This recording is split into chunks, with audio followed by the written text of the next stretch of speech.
During the 1930s and 1940s, the OTO Lodge in California was headed by a brilliant young rocket designer called Jack Parsons.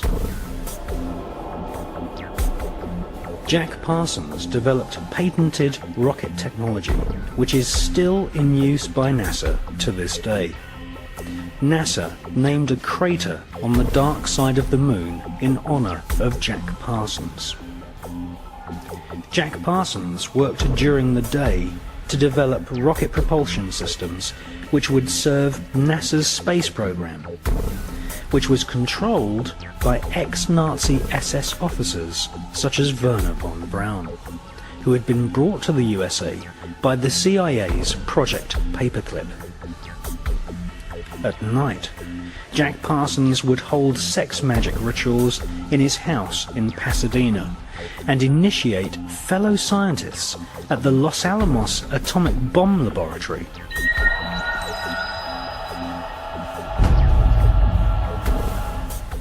Jack Parsons was fully aware of what his rocket designs would eventually be used for. Not far from Jack Parsons' rocket lab in Pasadena, Robert Oppenheimer was building the world's first atom bomb, which would be exploded at Los Alamos, near a place called the Road of Death, which lies on the 33rd degree parallel.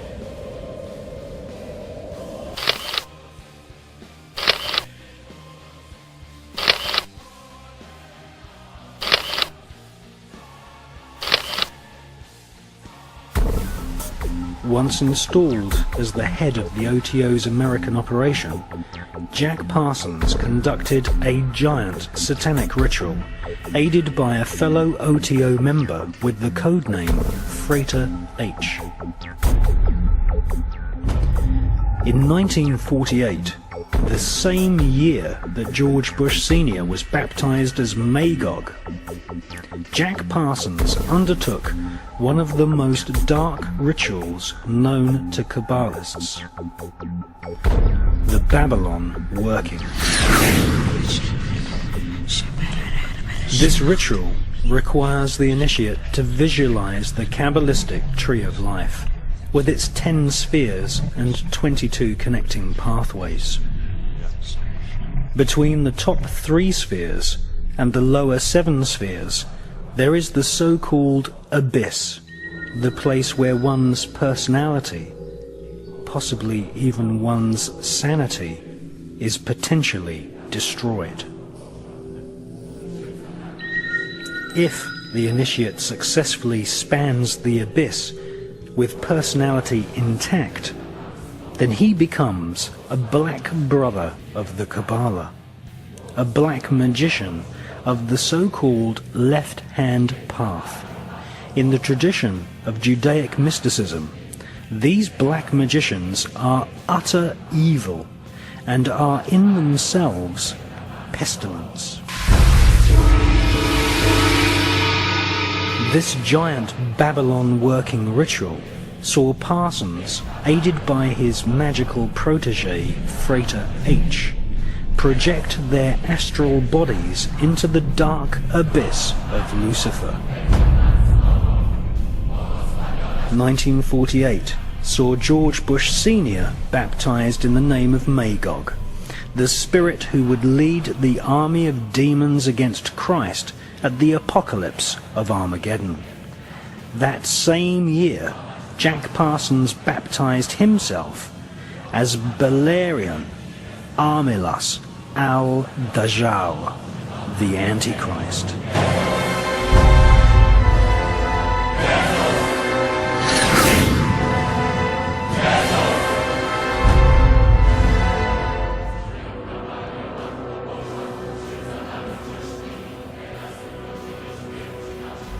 Parsons took on the ancient Judaic teaching that Christ and his church were the enemy of civilization, and that they had to be destroyed.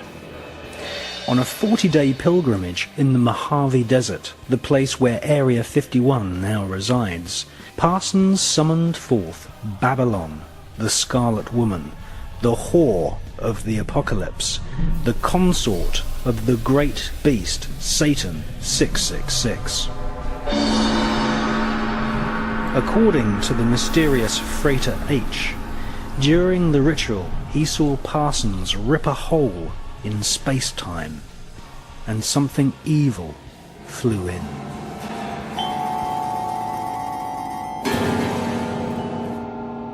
So who was the mysterious Freighter H? None other than the author and inventor of the new cult religion of Scientology, Mr. L. Ron Hubbard. Former initiate of Aleister Crowley's OTO, Hubbard wrote a so-called sacred text called Dianetics, which now has an inspired following of evangelical millionaires in Hollywood, just as the Kabbalah training schools are now brim full of people who had their interest in these Judaic magical techniques inspired by Britney Spears and Madonna.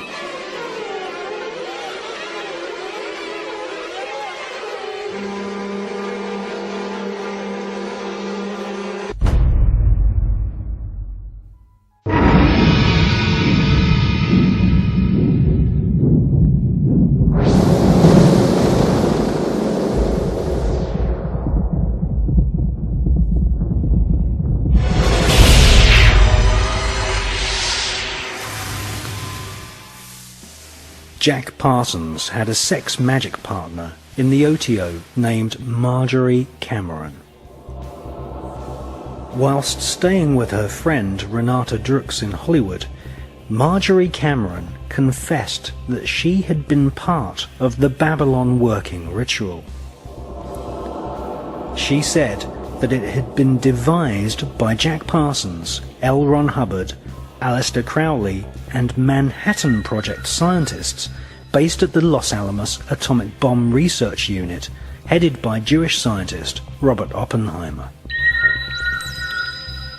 Marjorie Cameron confessed that during the Babylon working ritual, assisted by L. Ron Hubbard, Jack Parsons had sexually impregnated her at the point when the spirit of the Antichrist was bestowed upon him.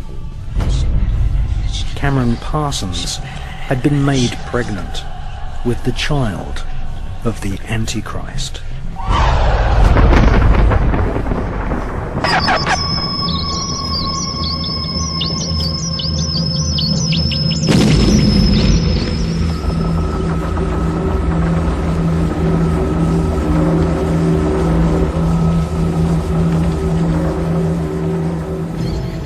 They were breeding what the Kabbalah describes as a golem, or a golem.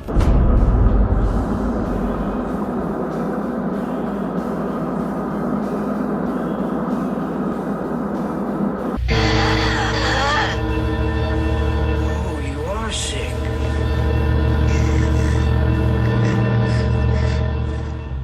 A golem is an artificially created humanoid, usually made from dead human body parts, which is animated by the magician chanting incantations and mantras.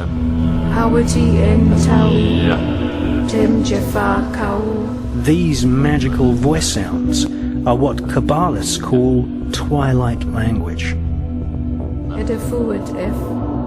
Isaac Bashevis Singer, winner of the Nobel Prize for Literature, once wrote, "The Kabbalah teaches that dead matter is not really dead, but can be brought to life as a golem by chanting mantras.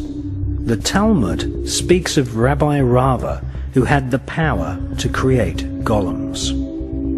We are living in an epoch of golem makers right now."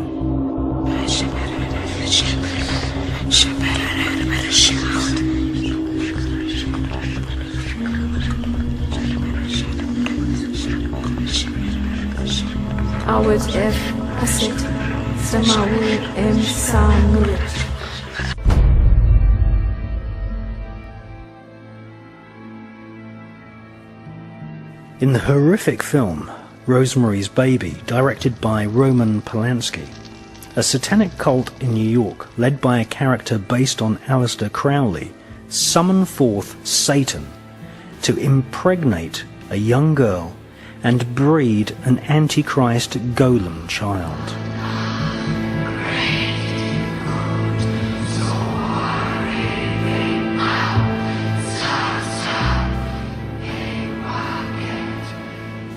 Notice that Satan's body is partly reptilian.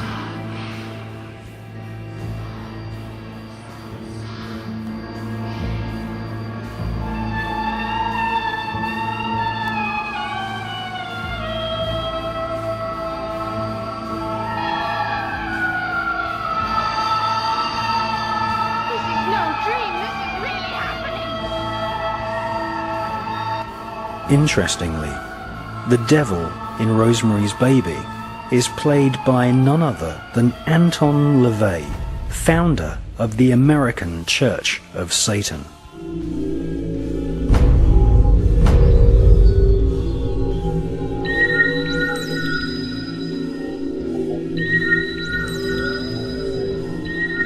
Jack Parsons told his former master that the fetus of the golem was later extracted from the womb of Cameron Parsons by government agents who delivered the fetus to a special team at the Manhattan Project atomic bomb facility.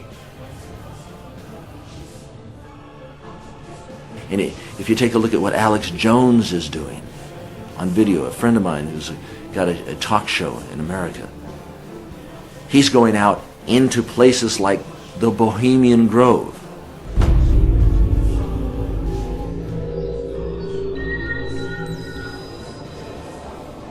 Six years ago, American broadcaster Alex Jones and his cameraman Mike Hansen infiltrated Bohemian Grove, a gigantic private forest owned by the Bohemian Club of San Francisco.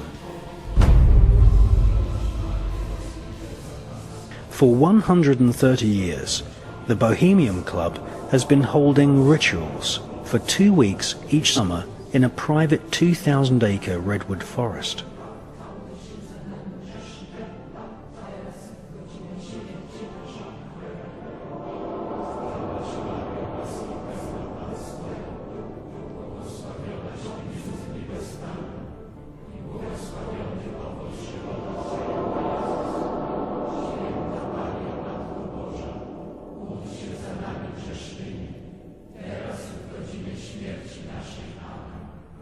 There was a surprising development in the summer of 2005. A Bohemian Grove employee decided to videotape some of the activities in the Grove and to give us the footage. The footage you're seeing was shot on a tiny digital camera, so the quality isn't the best, but the images are powerful. The individual that gave us this footage asked that we not release their name.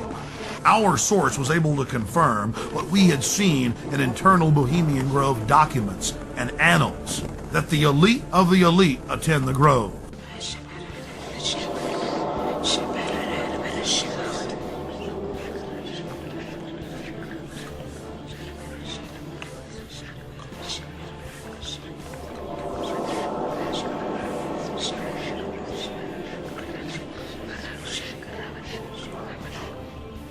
The Grove's own internal annals brag that the Manhattan Project, or the plan to create the A-bomb, was hatched inside this building known as the Chalet. The Strategic Defense Initiative, better known as Star Wars, was also the brainchild of Grove members and was born inside the Chalet. Our source worked at the Grove in the summer of 2004 and the summer of 2005, and he was able to obtain 2 program covers for the cremation of care ceremony, as well as a 2005 membership list, which reads like a who's who of U.S. and European elite. Former President Jimmy Carter, former President George Herbert Walker Bush, President Bush, Henry Kissinger, George Shultz, the list goes on and on.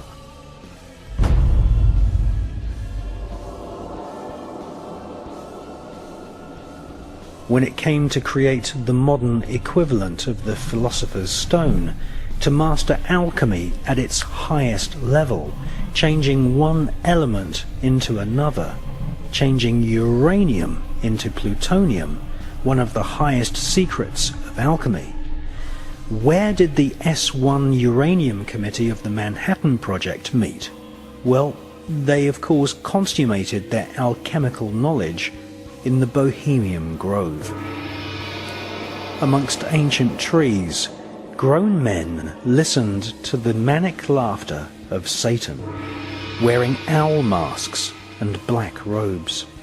It was here, at Bohemian Grove, that the consummation of thousands of years of alchemical atomic research took place. Nothing less than the birth of the bomb.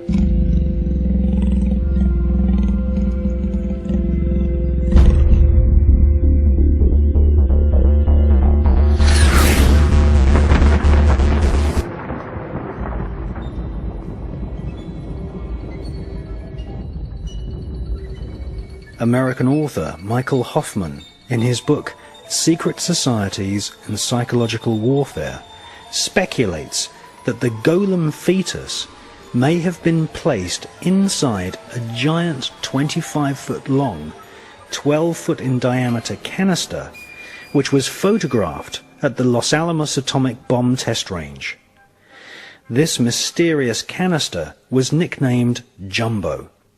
It was made of solid lead and cement.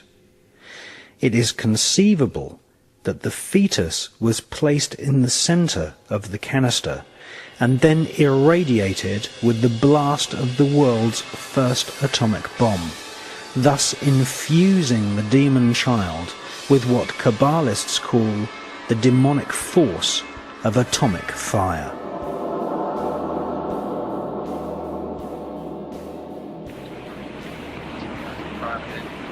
You have a grandstand seat here to one of the most momentous events in the history of science.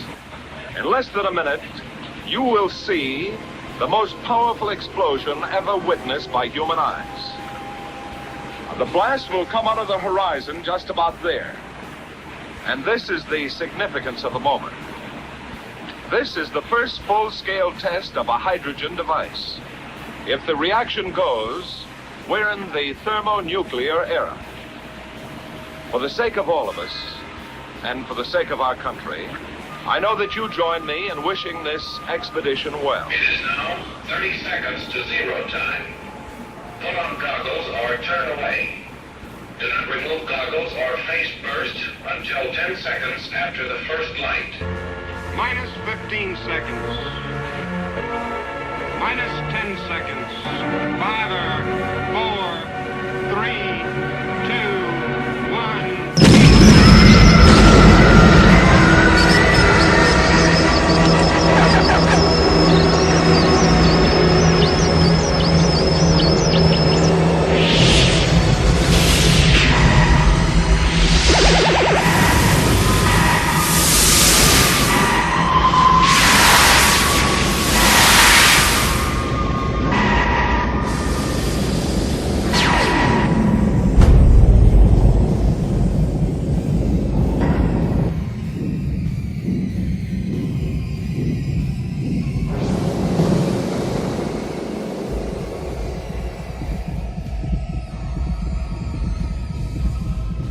Two years later, Parsons revealed to his mother that his golem child had lived, and that it was female. A fan of ancient Indian mantras was the Jewish evil genius Robert Oppenheimer. His team of Manhattan Project scientists took advanced alchemy to its absolute evil limits.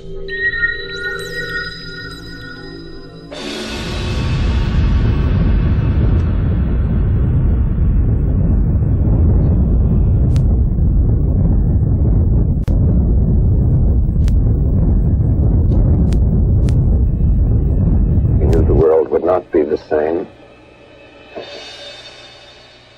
Few people laughed. Few people cried. Most people were silent. I remember Bhagavad Gita, Vishnu is trying to persuade the prince that he should do his duty, and to impress him takes on his multi-armed form and says, "Now I am become death, the destroyer of worlds, the destroyer of worlds, the destroyer of worlds." Robert Oppenheimer and his Jewish scientists, the four horsemen of the apocalypse, named the first atomic bomb Trinity. Was this in reference to the Christian Trinity? Or is it a veiled reference to the great beast, the Scarlet Woman, and the Antichrist? Welcome to what Aleister Crowley called the Aeon of Thelema. Thelema is the Greek word for willpower. This, as we shall see in the third volume of the Illuminati, is the age of Thelema, where the whole of humanity is being processed, bombarded with images of death. This is the new world order.